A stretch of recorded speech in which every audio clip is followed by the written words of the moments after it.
Something unprecedented just unfolded on national television. Imagine this. A sitting governor, responsible for an entire state, is confronted live about fraud so massive it surpasses the entire state budget for social services.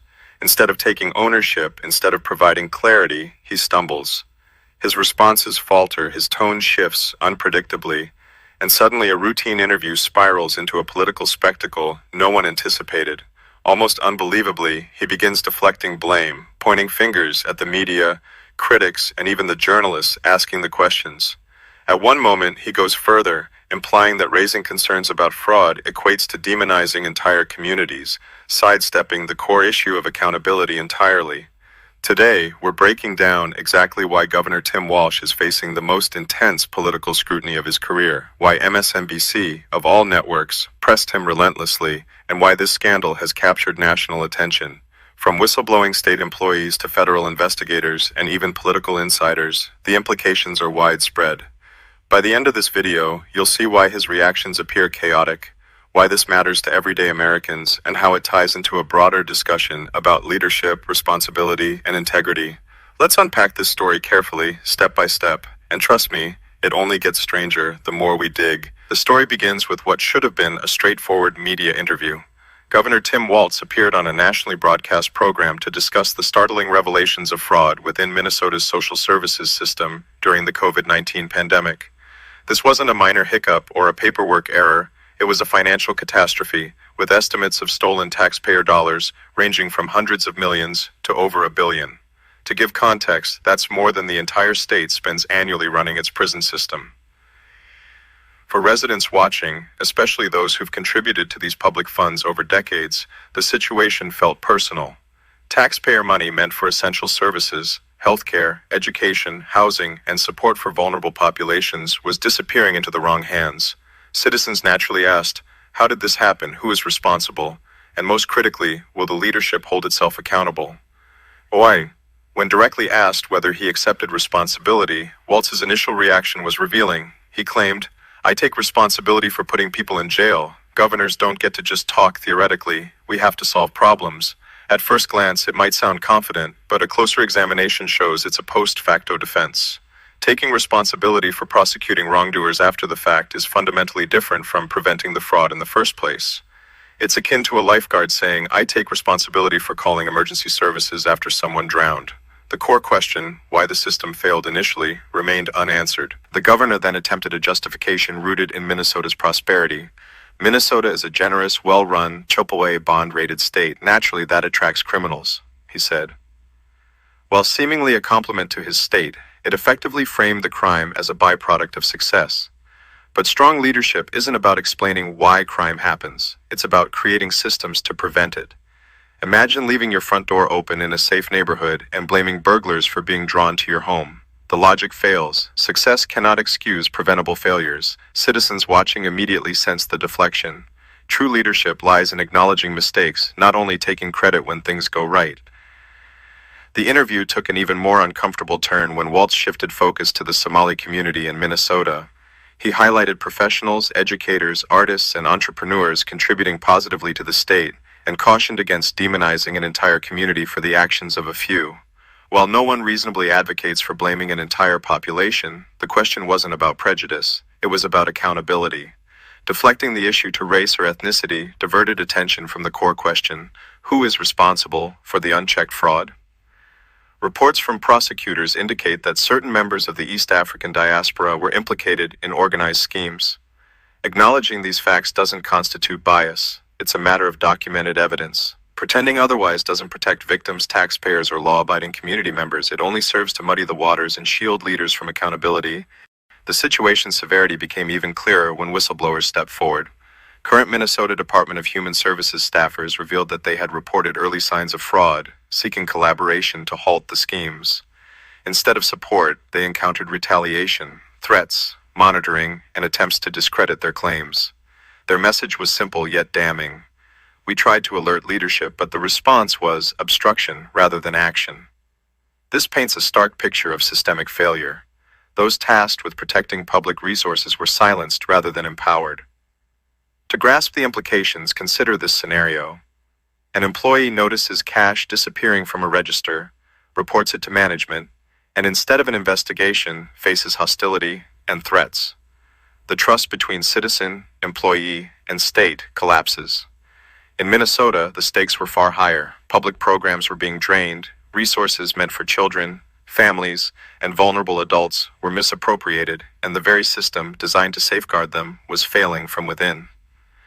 Even more concerning, the governor's administration reportedly weakened independent oversight. The Office of the Legislative Auditor, a critical check on state agencies, was reportedly disempowered. By reducing scrutiny and ignoring audits, the administration removed vital safeguards meant to detect fraud early. This is comparable to disabling smoke detectors in a building and acting shocked when a fire erupts. When oversight is compromised, the consequences affect everyone. The scale of the theft is staggering. Programs intended to feed hungry children during the pandemic were exploited, with estimates between $200 and $300 million stolen.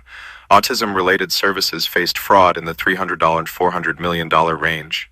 Housing assistance programs, originally budgeted for a few million, escalated to losses nearing $100 million due to manipulation. Cumulatively, the total exceeds $500 million, with some estimates nearing $1 billion. Much of the money allegedly left the United States, raising concerns about its eventual use and the potential risk to national interests. When taxpayers fund government programs, they enter into a social contract. Money is entrusted to the state to provide public goods and services. When fraud occurs at this scale, that trust is shattered. This is not only a financial loss, it's a betrayal of the very system meant to serve the people. The media's role, including outlets like MSNBC, became critical. Historically favorable to Democratic politicians, even they were forced to confront the scale of the fraud. The size of the scandal, combined with whistleblower revelations and federal convictions, created undeniable pressure.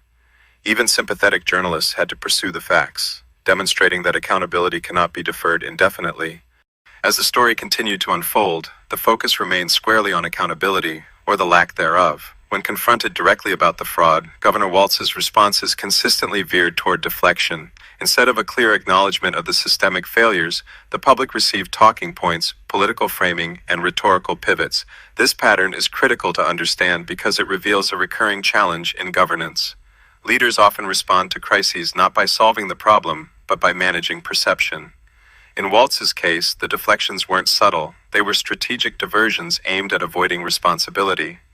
Take, for instance, his repeated attempts to frame the fraud as a consequence of Minnesota's prosperity. By emphasizing the state's AAA bond rating, its strong economy, and generous social programs, Walz suggested that criminals were naturally drawn to success. But this logic ignores a fundamental principle. Strong systems include preventative measures. Excellence does not eliminate vulnerability. A well-run state should anticipate potential exploitation and implement structures to safeguard against it. The public saw through this rationale, especially those with experience in business, community leadership, or household management. Success without accountability is not leadership, it is negligence masked by spin.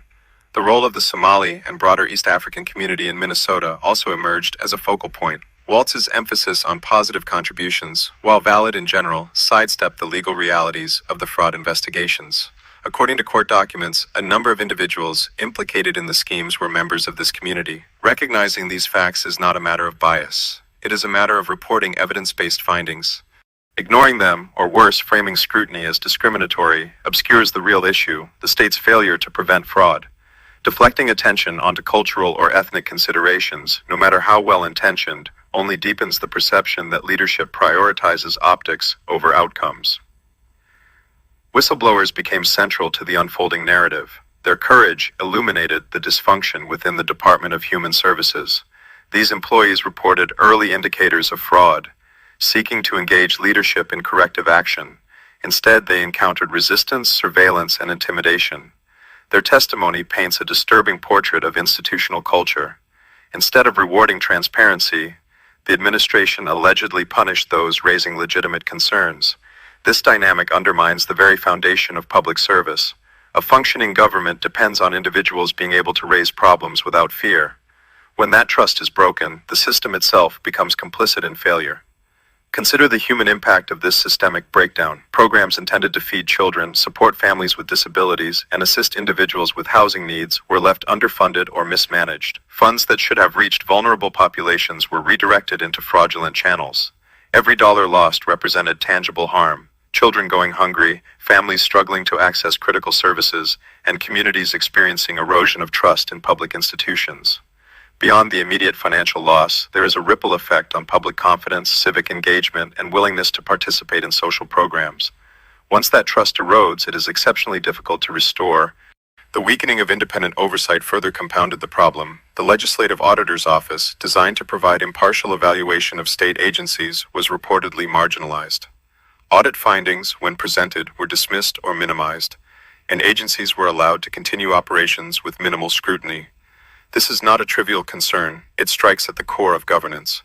Oversight functions are safeguards, ensuring that the mechanisms of government operate with integrity. Removing or diluting them invites mismanagement and fraud. The analogy is clear. Dismantling safety nets and smoke alarms doesn't prevent fires. It ensures they occur unchecked.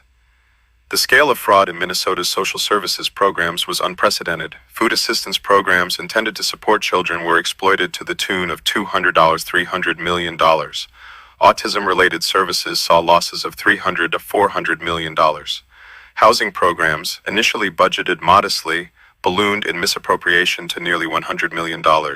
Taken together, these figures exceed $500 million, with some estimates approaching or surpassing $1 billion. Perhaps most alarming, portions of these funds reportedly left the country, raising concerns about the ultimate destination and potential use of these stolen resources. For taxpayers, this represents not just financial loss, but a breach of trust in the social contract between citizen and state. Media coverage, which initially leaned sympathetic to Walz, was forced into confrontation by the sheer magnitude of the scandal. Even networks traditionally supportive of Democratic leadership could not ignore the evidence. Federal prosecutions, whistleblower testimony, and independent investigations made it impossible to dismiss the issue. The lesson here is important. When facts overwhelm political narratives, even friendly media must pursue accountability.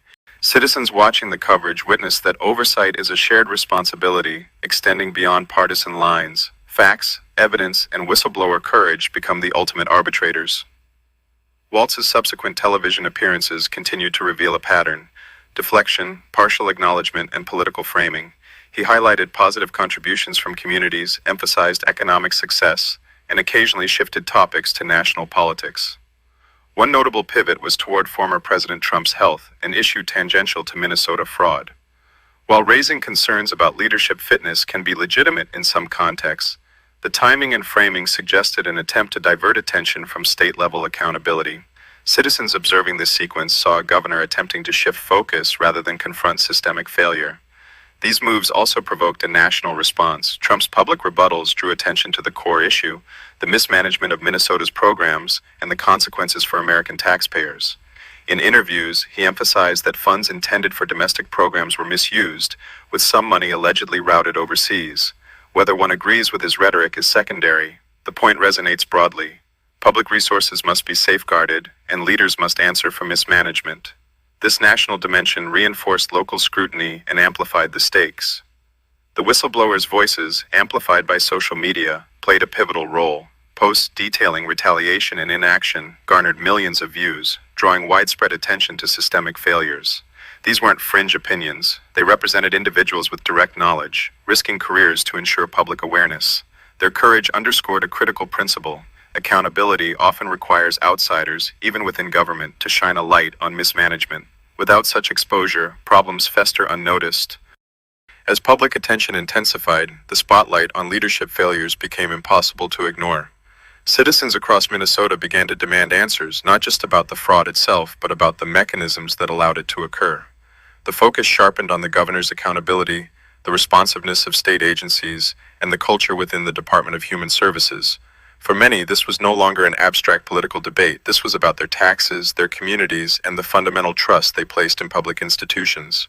One of the most striking elements of the scandal was how preventable it might have been. Internal warnings, audit findings, and early reports from employees indicated that red flags were present long before federal prosecutions began. Yet the response from leadership was delayed, defensive, and according to whistleblowers, punitive.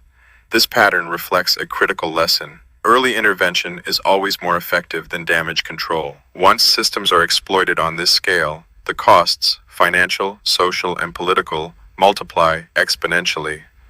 Governor Walz's public communications continued to reveal a disconnect between leadership perception and citizen expectation. Statements emphasizing state prosperity, cultural diversity, and general governance success were met with skepticism. Why? Because these points did not address the immediate and tangible losses experienced by taxpayers. Citizens do not typically care about bond ratings or national reputation when funds earmarked for children, families, and housing disappear. They want clear accountability, concrete reforms, and an understanding of how similar failures will be prevented in the future. The human dimension of this crisis is sobering. Children who depended on nutrition programs found services diminished. Families managing disabilities faced gaps in essential support. Housing programs already stretched thin became unreliable as funds were siphoned off. These are not abstract consequences. They are the real-world impact of administrative negligence. Each stolen dollar represents a missed opportunity to serve someone in need, a strain on communities, and a breach of trust between citizens and government. Understanding this human cost is crucial for framing the narrative. Oversight, or the lack thereof, played a central role in the scandal. The Legislative Auditor's Office, traditionally a bulwark against mismanagement, reportedly faced marginalization. Reports that might have prompted corrective action were downplayed or ignored. Agencies operated with minimal scrutiny, creating an environment where fraudulent activity could flourish unchecked. The analogy is simple. Removing oversight in any organization, public or private, creates vulnerability. Whether it's a board of directors, an audit committee, or state inspectors, their purpose is to detect risk and enforce accountability. Without them, systemic failure is almost inevitable. The numbers behind the fraud illustrate its staggering scale. Food programs meant to aid children were misappropriated for hundreds of millions of dollars. Autism services, crucial for vulnerable families, lost similar sums. Housing programs, initially modest in budget, ballooned to tens of millions in misused funds. Across all programs, the total losses approached or exceeded $1 billion. Even more concerning, some funds reportedly left the country, potentially exposing them to misuse in regions with weak governance. For taxpayers, these figures are not just statistics. They represent broken promises, wasted resources, and eroded faith in government. The media's role evolved alongside the scandal. Networks that might have been sympathetic to Walz could no longer ignore overwhelming evidence. Federal convictions, whistleblower testimonies, and investigative reporting created pressure that transcended political alignment. This demonstrates a key point. When evidence is undeniable, even favorable media must confront uncomfortable truths. For citizens, this reinforced the importance of staying informed and skeptical, regardless of partisan perspective. Transparency thrives when both media and citizens demand it. Walz's pivot to national politics, specifically former President Trump's health, illustrated a common tactic in crisis communication: distraction. By shifting attention away from state-level mismanagement to a national figure, the narrative could be reframed, yet this approach risks further eroding public trust. Observers saw a governor avoiding the core question of accountability, instead raising issues tangential to the immediate problem. The contrast was stark. While Trump's policies and statements were public and verifiable, Walz's claims about Minnesota's handling of fraud remained under scrutiny. Citizens naturally questioned which narrative aligned with reality. Social media amplified the voices of those inside the system. Whistleblowers' accounts detailing retaliation, intimidation, and obstruction reached millions of viewers. Their courage was not only an act of conscience, it became a mechanism of accountability.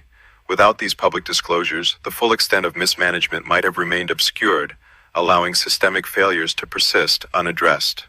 This dynamic underscores a broader principle. Transparency often requires risk. When internal channels fail, public scrutiny becomes the final safeguard.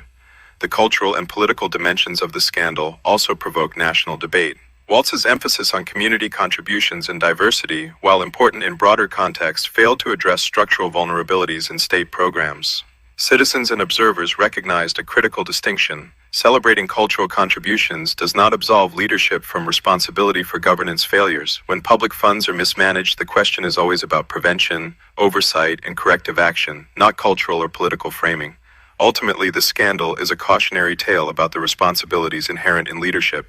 Authority carries with it the obligation to protect resources, ensure accountability, and respond decisively when failures emerge.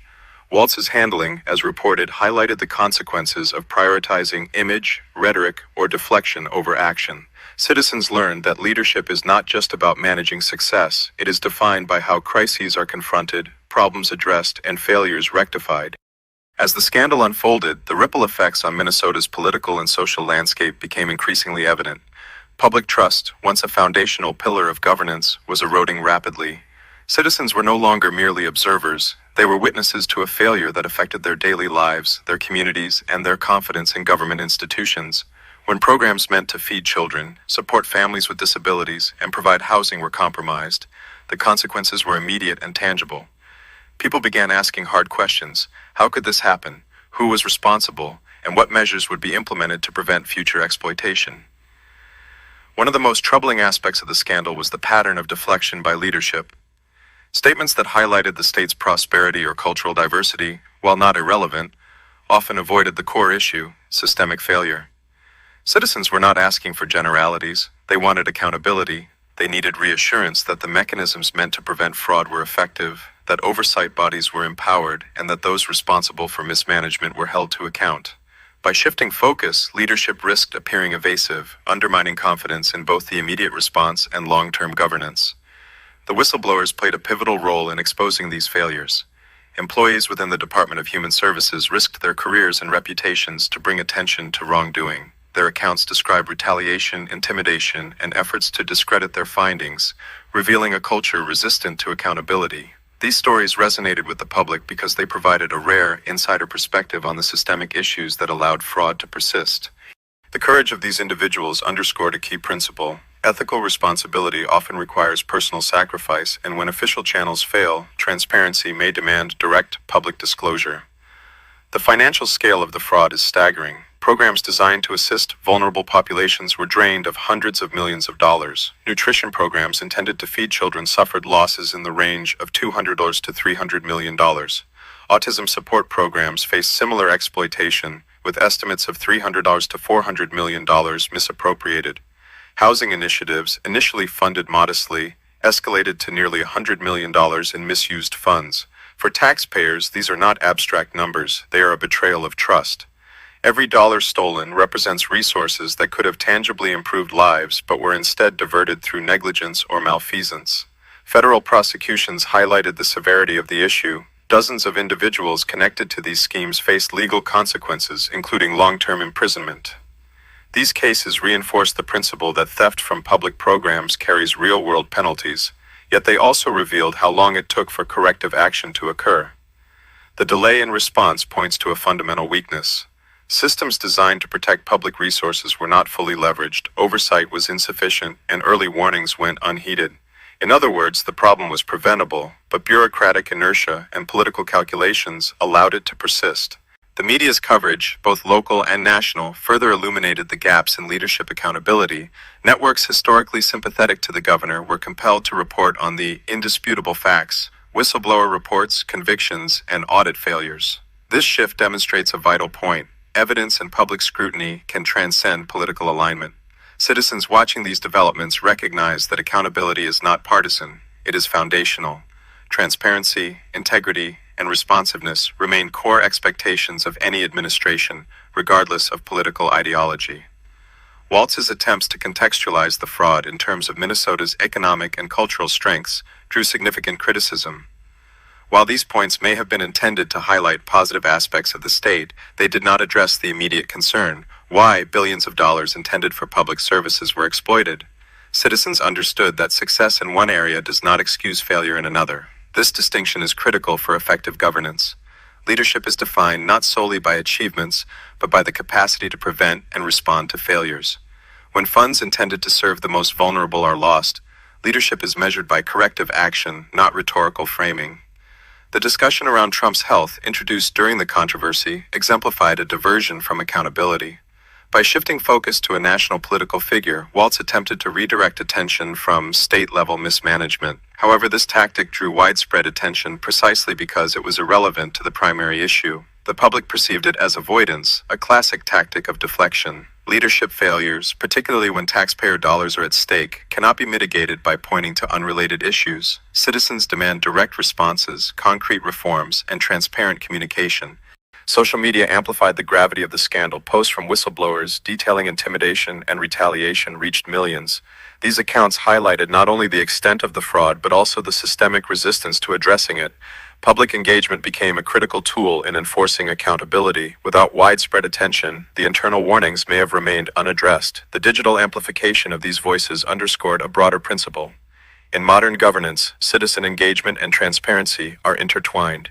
Social scrutiny often becomes the final safeguard when traditional systems fail. The broader implications for governance are stark. When leadership fails to act decisively, trust in institutions deteriorates. Public confidence is not easily restored.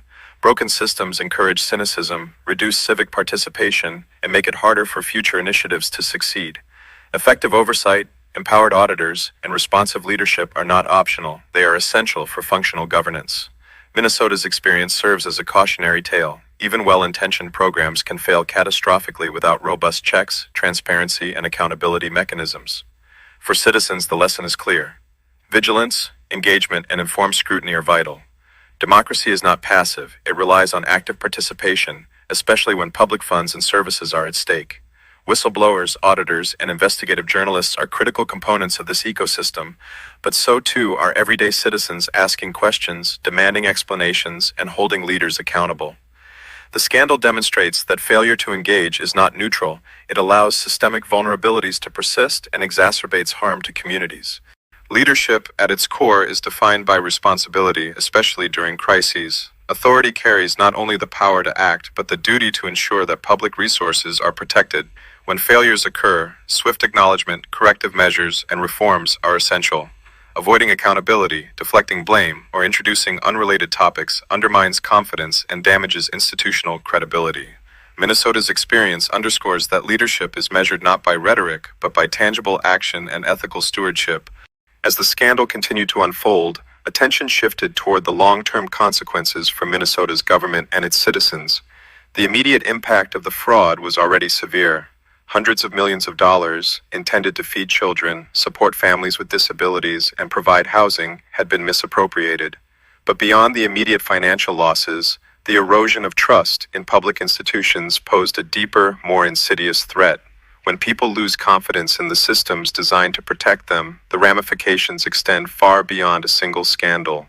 Citizens start questioning the effectiveness of every program, doubting the integrity of every official, and second-guessing the allocation of taxpayer funds. This creates a climate of skepticism that is difficult to reverse and can have lasting consequences on civic engagement, governance, and social cohesion. One of the most important lessons from this scandal is that transparency and accountability are not optional. They are prerequisites for effective leadership. When whistleblowers came forward to report the fraud, they did so in good faith, expecting support, not retaliation. Instead, they faced intimidation, monitoring, and attempts to discredit their reports. The administration's response revealed systemic weaknesses in oversight mechanisms and a reluctance to confront uncomfortable truths. By punishing those who spoke out, the leadership not only compounded the damage of the fraud itself, but also sent a chilling message to anyone considering raising legitimate concerns in the future. This undermines one of the most critical checks on corruption, the courage of individuals willing to speak truth to power. Financially, the scale of the fraud was unprecedented. Programs designed to support vulnerable populations were systematically exploited, resulting in losses totaling hundreds of millions of dollars. Nutrition programs for children were drained of $200 to $300 million. Autism support programs lost $300 to $400 million. And housing initiatives ballooned from initial budgets of $2-3 million to nearly $100 million in misused funds. For taxpayers, these figures represent more than abstract numbers. They represent resources stolen from programs intended to improve lives, exacerbating inequality, and straining already limited social services. Every dollar siphoned off through fraud directly harms citizens who relied on these programs, highlighting the human cost of governance failures. Federal prosecutions further illustrated the seriousness of the issue. Several dozen individuals connected to the fraud schemes faced convictions, with sentences ranging from 10 to 20 years in some cases. While these prosecutions underscored the legal consequences of theft from public programs, they also revealed the delayed response of government oversight mechanisms. Early warnings from internal staff were ignored, allowing the fraud to expand unchecked. This lag in accountability emphasizes a crucial point. The existence of laws and regulations is insufficient if those tasked with enforcing them fail to act promptly and decisively. Media coverage played a pivotal role in shaping public understanding of the scandal. Even networks traditionally sympathetic to the governor were compelled to report on the overwhelming evidence of mismanagement, whistleblower retaliation, and program exploitation. This demonstrates a fundamental principle. Facts and transparency often transcend partisan loyalty. When evidence is clear and undeniable, even favorable media cannot avoid scrutiny. For citizens, this reinforces the importance of independent reporting, investigative journalism, and informed discussion in maintaining accountability. Without these mechanisms, failures of governance risk being hidden, normalized, or minimized. The deflections and missteps in leadership communication were particularly damaging. Statements that highlighted Minnesota's prosperity, cultural diversity, or comparisons to unrelated national figures may have been intended to redirect criticism, but they failed to address the fundamental issue. Billions of dollars were mishandled under leadership oversight. Citizens did not seek abstract justifications, they demanded concrete accountability. Effective governance requires clear acknowledgement of mistakes, swift corrective action, and transparent communication about reforms. When leaders prioritize rhetoric over action, public trust erodes, and the very legitimacy of the administration is called into question. Social media amplified the scandal, giving voice to whistleblowers and concerned citizens alike. Posts detailing retaliation, intimidation, and obstruction reached millions, demonstrating the power of digital platforms in enforcing accountability. This public exposure created pressure that internal channels alone had failed to achieve. In today's information ecosystem, citizen engagement is a powerful tool. It ensures that mismanagement cannot remain hidden and emphasizes that leadership is accountable not only to internal bureaucracies but to the public itself. Without active scrutiny from citizens, watchdogs, and journalists, systemic failures can continue unchecked. The implications for governance are clear. Ethical leadership requires more than good intentions. Systems and processes must be robust, with safeguards that prevent exploitation. Oversight bodies, auditors, and inspectors must be empowered and respected. Whistleblowers must be protected, not penalized. Transparency is not a luxury, it is an operational necessity. Minnesota's experience demonstrates how neglecting these principles can result in catastrophic outcomes for both government institutions and the communities they serve. Finally, the long-term lesson for citizens is simple. Vigilance and engagement are essential.